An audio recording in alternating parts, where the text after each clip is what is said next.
présentement avec Daniel Jérôme de JVC France et ce que je remarque cette année sur le plancher, Daniel, c'est que JVC arrive vraiment avec des produits des plus innovateurs, comme entre autres cette caméra-là qui, si je ne me trompe pas, semble être plus destinée au niveau du monde des nouvelles. Tout à fait, donc c'est une nouvelle série de caméras, il y a deux modèles, la GYHM 600 et la 650, qui se destinent déjà de prime abord à toutes les news et bien sûr à plein d'autres applications. Donc je vais vous dire un petit peu l'effet marquant du produit.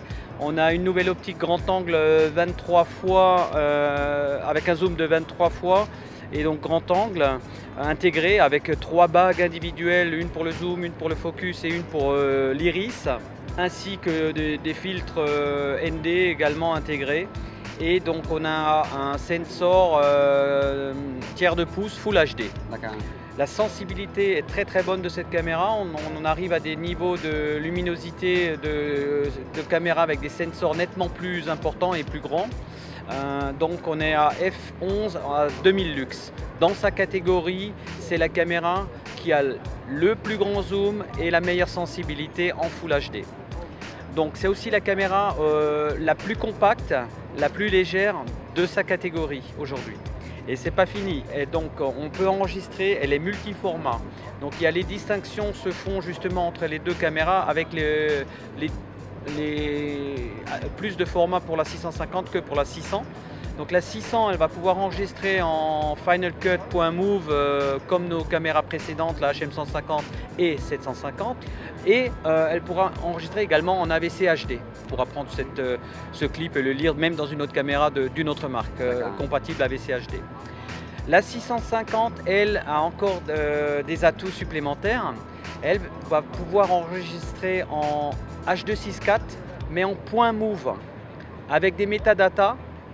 Et donc le H.264 en point move, si on fait la relation avec du MPEG-2, on arrive à un débit de 100 mégabits seconde en comparaison. Parce qu'on enregistre en H.264.move en 35 mégabits seconde.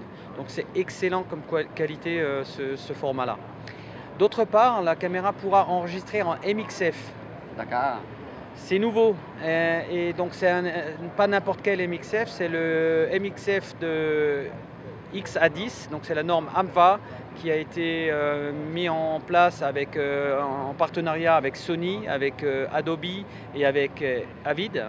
Donc on est vraiment compatible avec tous les systèmes de montage sur le marché aujourd'hui et de manière très flexible puisqu'on peut le commiter dans la caméra. On enregistre sur deux cartes SDHC ou SDXC. On peut enregistrer sur une des cartes en HD et sur l'autre carte en standard définition en même temps. Donc on peut enregistrer deux codecs en même temps. Et donc la 650 a un slot USB sur lequel on pourra installer un émetteur-récepteur, une transmission Wi-Fi. Ce qui permettra avec votre téléphone mobile portable ou un iPad ou autre outil de rentrer les métadatas à travers le Wi-Fi ou alors même de récupérer les métadatas qui ont été envoyés sur un site FTP par la télévision par exemple, afin que pour vous faciliter le travail, vous les enregistrez sur la caméra et vous pouvez donc insérer ces métadatas sur chaque clip que vous allez enregistrer. Donc on a une fonction FTP Download. Sur la deuxième carte également, on peut enregistrer un fichier genre proxy. En fait, c'est un quart du signal Full HD en progressif, celui-là. Donc, il sera tout de suite compatible pour le web. Donc, on pourra pousser de la même manière à travers cet adaptateur Wi-Fi sur le FTP ou sur un site web, etc. de manière très simple ou avec un hotspot au travers d'un téléphone. La connexion Wi-Fi également vous permettra, avec un smartphone, de télécommander votre caméra. Start, stop, même d'avoir une vignette, de voir l'image se caler devant pour les journalistes qui sont seuls.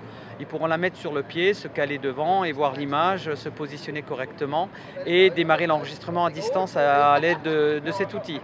Voilà, donc une caméra très flexible, tout usage et à ma connaissance, donc, le produit qui a le plus de codecs et de formats d'enregistrement possible dans cette gamme de produits, la plus compacte, avec le meilleur zoom et la meilleure sensibilité. Est-ce que vous savez à combien la caméra devrait être chiffrée à la vente? Alors la GYHM 600, elle va être à 4 695 $ et la HM 650, elle va être à 5 695 $. Donc ça reste quand même vraiment abordable comme Tout à caméra fait. là, Tout à pour fait. les fonctionnalités qu'elle a. Oui, avec le package de fonctionnalités Oui. qu'elle a, dans sa gamme de produits, elle est très bien placée dans ces tarifs-là. Et j'ai vu de l'autre côté du salon une espèce de petite caméra qui semble enregistrer en 4K. Est-ce que je me trompe? Tout à fait, on va aller la voir si vous voulez Oui, bien. parfait. Donc Daniel, on parlait tantôt de caméra 4K, mais est-ce qu'on parle vraiment de ce petit modèle de caméra-là? Tout à fait, donc c'est la nouvelle GYHM Q10 qui est disponible maintenant à la vente et donc qui a une optique intégrée avec un zoom de 10 fois et qui permet d'enregistrer du 4K donc en 3840 pixels par 2160. Il faut s'imaginer que cette résolution est divisée en 4 et chaque quart d'image représente une image Full HD, donc en 1920 par 1080.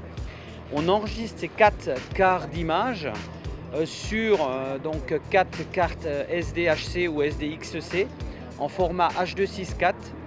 Donc il faut savoir que c'est du progressif qu'on enregistre.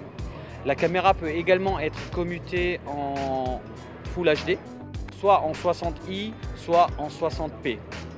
Donc la résolution enregistrée et à la sortie est exceptionnelle comme vous pouvez le voir sur les écrans ici. L'intérêt de cette caméra également, c'est de pouvoir zoomer dans l'image 4K, soit à la prise de vue, soit à la lecture. Donc quand on a enregistré le clip, on peut aller se promener sur l'image, c'est très simple. On peut sélectionner une zone et puis on peut aller la zoomer et on peut se promener dans l'image. Et donc on peut l'exploiter en 2K, c'est-à-dire on enregistre en 4K et on utilise la sortie ou HD pour peut-être justement choisir un plan dans cette image 4K, un petit peu comme le font les photoreporters quand ils font des GH shows. Voilà. Et le capteur de la caméra, c'est un capteur de quelle grandeur? Alors c'est un capteur demi-pouce, CMOS, qui a une résolution donc, qui a 12 millions de pixels à l'origine, mais on n'en utilise que 8,4 millions, ce qui correspond exactement à la résolution en fait de 4 fois Full HD. Et moi, ce qui me fascine vraiment beaucoup avec cette caméra-là, c'est le prix à la vente. Alors le prix est intéressant effectivement, donc il est de 5 550 $, donc c'est exceptionnel pour ce petit bijou. Une fois qu'on a terminé le tournage, comment on fait pour pouvoir faire l'ingest dans le logiciel de montage? Voilà, donc JVC fournit une application qui tourne sur Macintosh et donc, pour Final Cut. Donc Final Cut Pro 7 et X10 sont compatibles avec ça, avec ce Clip Manager. Donc qui permet de voir les vignettes de chaque clip. On ne voit qu'une vignette avec toute l'image 4K, mais derrière ça, il y a 4 fichiers en fait.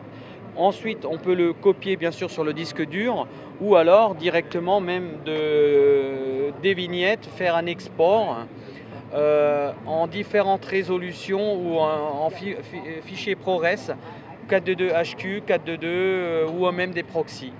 Voilà, donc c'est très simple, c'est plug and play quoi, tout simplement. C'est vraiment, oui, fascinant. Donc, dans le fond, JVC vient de rendre accessible le 4K pas mal à tout le monde. Tout à fait. C'est une manière très simple et ensuite on traite le fichier quand on l'a traité comme ça, comme un autre fichier. Il faut juste penser à avoir une machine suffisamment performante, et bien sûr, pour traiter ce type d'image et de résolution. Et parlant d'innovation, JVC aussi ont lancé un nouvel appareil qui permet de faire l'enregistrement sur Blu-ray en temps réel. On va aller voir ça ensemble si vous voulez. Allons-y.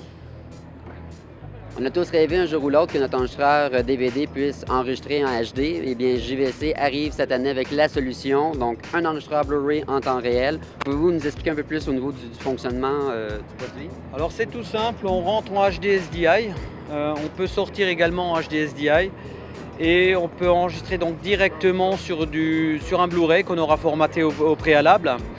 D'une manière très simple, rec play, stop pour finir et c'est fait. Donc plus simple, c'est pas possible.